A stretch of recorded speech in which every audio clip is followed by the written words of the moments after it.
मला सांगा सुख म्हणजे नक्की काय असतं.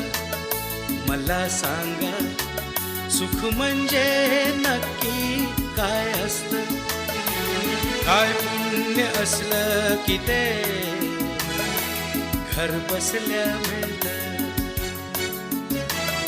मला सांगा सुख म्हणजे नक्की काय असतं.